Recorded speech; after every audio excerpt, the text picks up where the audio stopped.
Hello बच्चों, एक बार आपका फिर से मेरे channel Hindi by doctor Manju ma'am में हार्दिक अभिनंदन है। उम्मीद करती हूँ आप सब अच्छे होंगे, मस्त होंगे, ज़बरदस्त होंगे। तो प्यारे बच्चों, मैं आपके समक्ष हिंदी का PYQ लेकर आई हूँ, प्रीवियस ईयर। तो क्वेश्चन का आधार बेस यही है हमारा। देखो, मैं हिंदी के यहाँ पर आपको 30 क्वेश्चन कराऊंगी। देखो बेटा, ये गद्यांश है। जिंदगी की सबसे बड़ी सिफत हिम्मत है। व्यक्ति को और सारे गुण उसकी हिम्मत होने से पैदा होते हैं। कुछ लोग ऐसी गोधूल में बसते हैं जहाँ न तो जीत हंसती है और न ही कभी हार की रोने की आवाज़ सुनाई पड़ती है। साहस की ज़िंदगी सबसे बड़ी ज़िंदगी होती है। ऐसी ज़िंदगी की पहचान यह है कि वह बिल्कुल निडर, बिल्कुल बेखौफ होती है। साहसी मनुष्य की पहली पहचान यह है कि वह इस बात की चिंता नहीं करता कि तमाशा देखने वाले लोग उसके बारे में क्या सोच रहे होंगे, क्योंकि वह तो अपना काम कर रहा है भाई। अड़ोस पड़ोस के को देखकर चलना यह साधारण जीव का काम है। जिंदगी के उस पन्ने को पलटकर पढ़ना चाहिए जिसके सभी अक्षर फूलों से नहीं, कुछ अंगारों से भी लिखे गए हों। तो इसलिए हमने अभी गद्यांश पढ़ा है, तो इसके क्वेश्चन देखते हैं बेटा जी। पहला ही क्वेश्चन है कि पहला क्वेश्चन है कि सिफत शब्द का अर्थ क्या है। तो सिफत शब्द का जो अर्थ है वो क्या है, वो विशेषता हो जाएगा। तो बिल्कुल बेटा जी, पहला क्वेश्चन है विशेषता। हाँ, तो बिल्कुल सिफत का अर्थ होता है विशेषता, किसी विशेषता। तो बिल्कुल बेटा जी, हिम्मत की विशेषता को महत्वपूर्ण बताया गया है। बिल्कुल बेटा जी, अनुभव का अर्थ कार्य की जानकारी, तजुर्बा या सिफत नहीं होता है। तो बिल्कुल इसमें पहला ऑप्शन बिल्कुल राइट है। अगले क्वेश्चन पे चल लेते हैं। अगला क्वेश्चन क्या कह रहा है। हाँ, तो अगले क्वेश्चन पे चलते हैं। अगला क्वेश्चन क्या कह रहा है। अगला क्वेश्चन है बेटा जी, अड़ोस पड़ोस को देखकर चलने से क्या अभिप्राय है। हाँ, तो बिल्कुल बेटा जी, पहला इसका जो अभिप्राय का मतलब होता है, हाँ, इसका अर्थ क्या है। अभिप्राय का मतलब होता है अर्थ क्या है। अड़ोस पड़ोस को देखकर चलने से क्या मतलब है, दूसरों के अनुसार जिंदगी जीना। इसका पहला वाला ऑप्शन ही बिल्कुल राइट है। जो हिम्मत और साहसी व्यक्ति होता है, जो अपने कार्य में सदैव मगन रहता है, अपने कार्य को हिम्मत और साहस से करता है, वह कभी भी दूसरों की ज़िंदगी में ताका झाकी नहीं करता। तो ये इसका सेकंड वाला ऑप्शन बिल्कुल राइट है। अगले क्वेश्चन पे चल लेते हैं। अगला क्वेश्चन है, किसी गुण के होने से व्यक्ति और बाकी गुण स्वतः पैदा होते हैं। तो संतोष के, निष्कपट के, तो किस गुण के होने से और बाकी गुण पैदा हो जाते हैं। तो बिल्कुल बेटा, इसका आंसर कौन बच्चा बताएगा। हाँ, तो बच्चों इसका आंसर क्या हो जाएगा। तो देखो बेटा, इसका जो ऑप्शन नंबर 4 है वो बिल्कुल राइट है। देखो, किस गुण के होने से बाकी सारे गुण स्वतः मतलब अपने आप पैदा हो जाते हैं। स्वतः का मतलब होता है अपने आप पैदा हो जाते हैं। तो जो साहस है, अगर व्यक्ति साहस रखता है तो और बाकी गुण तो उसमें स्वतः ही पैदा हो जाते हैं। अगले क्वेश्चन पे चल लेते हैं। अगला क्वेश्चन क्या कह रहा है, जिंदगी के किस तरह के पन्नों को पढ़ने की बात कही गई है।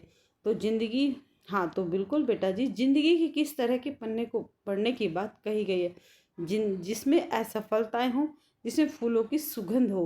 तो इस क्वेश्चन का आंसर क्या हो जाएगा, जिसमें चुनौतियां हो। अंगारों का मतलब होता है जिस जीवन में चुनौतियां हो। तो बिल्कुल बेटा जी, इसमें जो बात की गई है, जिसमें चुनौतियां हो।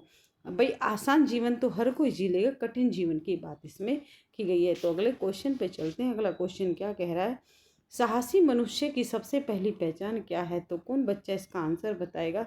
साहसी मनुष्य की सबसे पहली पहचान क्या है, बाधाओं से नहीं घबराता, लोगों की सोच की परवाह नहीं करता, वह सदा आगे बढ़ता जाता है, बहुत निडर होता है।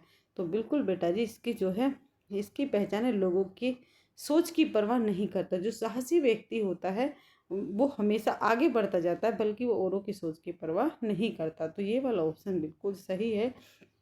अगले क्वेश्चन पे चलते हैं। देखो बेटा जी, गोधूली में बसने वाले लोगों से क्या अभिप्राय है।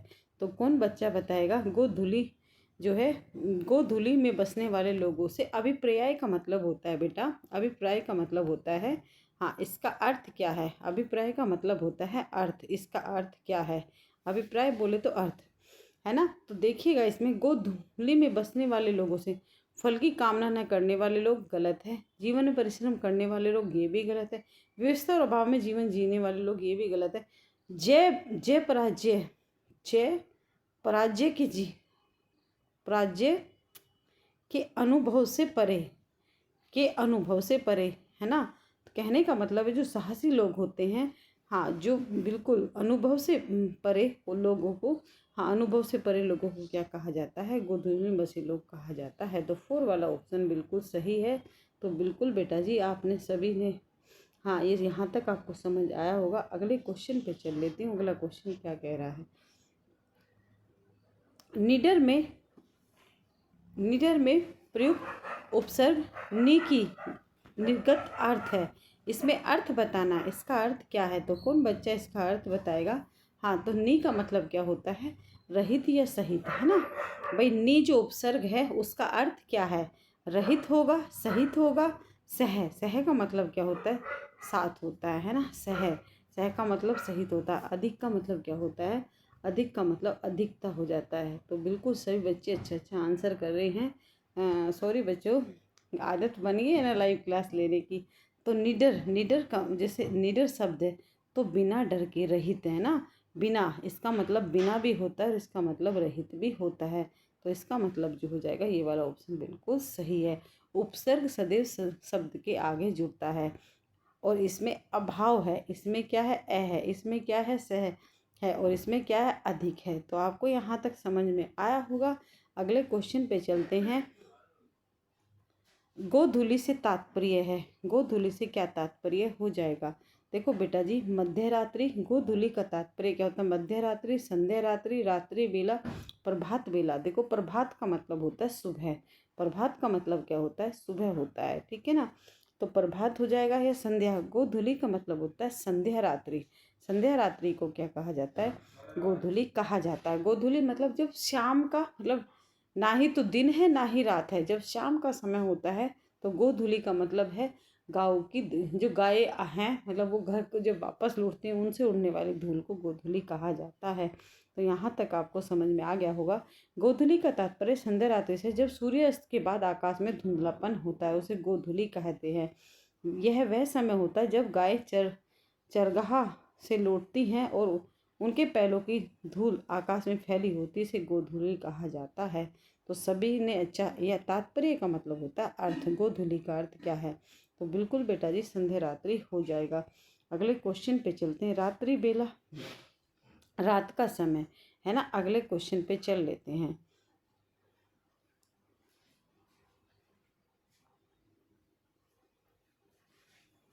देखो ये भी एक पैसेज है, उसी के आंसर क्वेश्चन है। देखो पैसेज जो है, हाँ, तो बिल्कुल इसका जो पैसेज है ये वाला है, पहले पढ़ेंगे फिर इसके आंसर करेंगे। हाँ, तो क्वेश्चन नंबर 9 से अभी जो 8 क्वेश्चन थे उसमें आपने देखा एक पर्यायवाची है, एक अर्थ वाला है, एक उपसर्ग वाला है। नीचे दिए गए गद्यांश को पढ़कर पूछे गए प्रश्नों का उत्तर। मनुष्य के आनंद की सहज अभिव्यक्ति क्या है, संगीत है ना। सहज अभिव्यक्ति क्या है, संगीत है। संगीत जीवन के अनमोल धरोहर है। संगीत प्राकृतिक प्रादत्त का कला संगीत सर्वोच्च स्थान है। संगीत वह ललित कला है जिसमें हम अपने मन की भावनाओं को स्वरों और माध्यम से प्रकट करते हैं। प्रत्येक कला भावनाओं को व्यक्त करने का माध्यम है। संगीत सार्वभौमिक कला है। तो बिल्कुल हमारे लिए आनंद सर्जन के संगीत करता है। संगीत के आनंद को पाने के लिए सुनने की कला विकसित करनी पड़ती है। संगीत केवल हमारे मनोरंजन ही नहीं करता अपितु हमें संस्कारित भी करता है। तो और संगीत हमारे भीतर की अच्छाइयों को उद्दलित करता है। तो यहाँ तक आपको समझ में आया होगा। तो बिल्कुल इससे पहला क्वेश्चन पढ़ते हैं बेटा। देखो इसमें क्वेश्चन दे रखा है, हाँ, तो संगीत जो है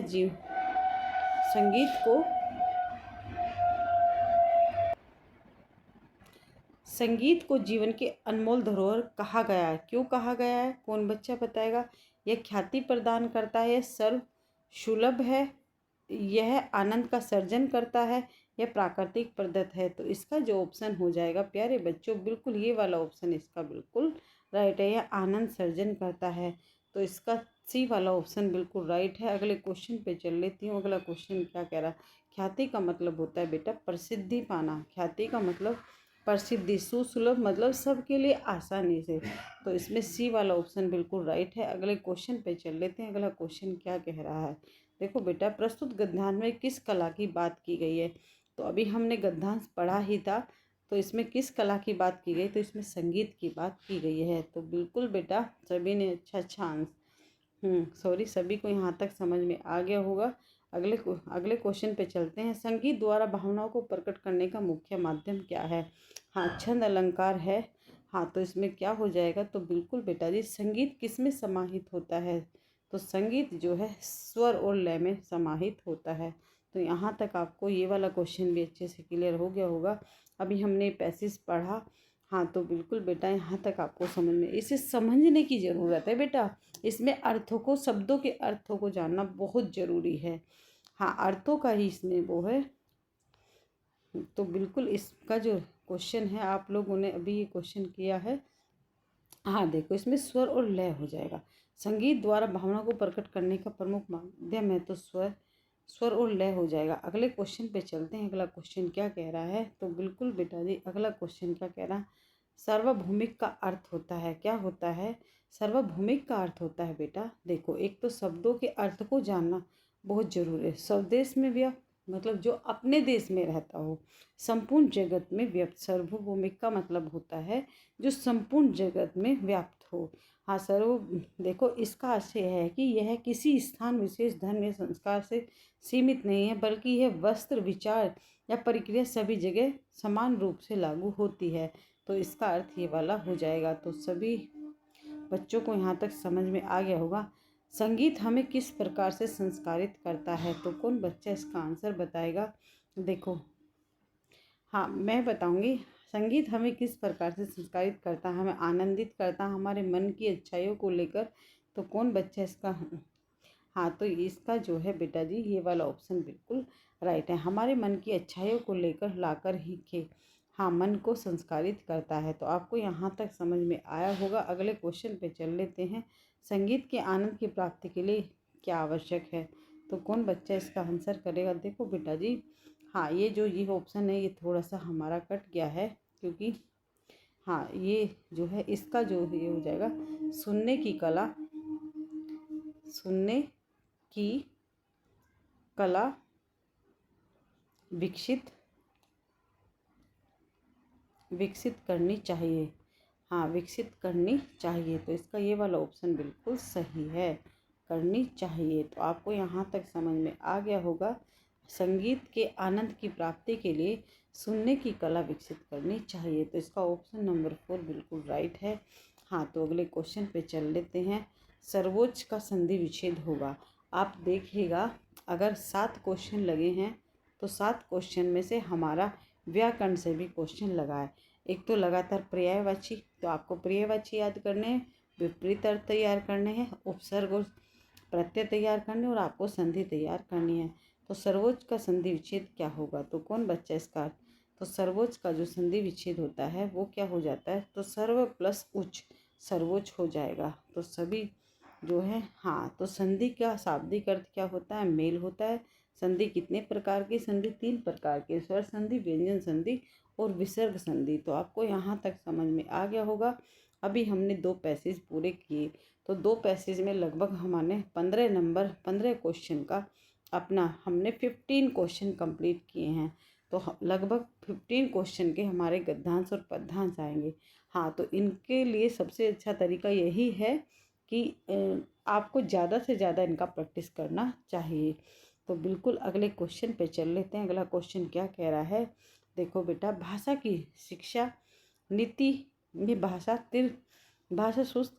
सूत्र जो है किस उन्मुक्त करने के लिए कहती है? देखो, इसमें क्या दिया जाता है भाई? तीसरी भाषा जो है मुख्यतः किस पर बल दिया जाता है? भाषा फॉर्मूला, मातृभाषा या क्षेत्रीय भाषा, हिंदी या गैर हिंदी भाषी राज्यों में अन्य कोई भाषा, और अंग्रेजी सीखने को प्रोत्साहित करता है। भाषा सूत्र जो है वो कहता है सबसे पहले मातृभाषा का भी अध्ययन हो, फिर जो भी क्षेत्रीय भाषा है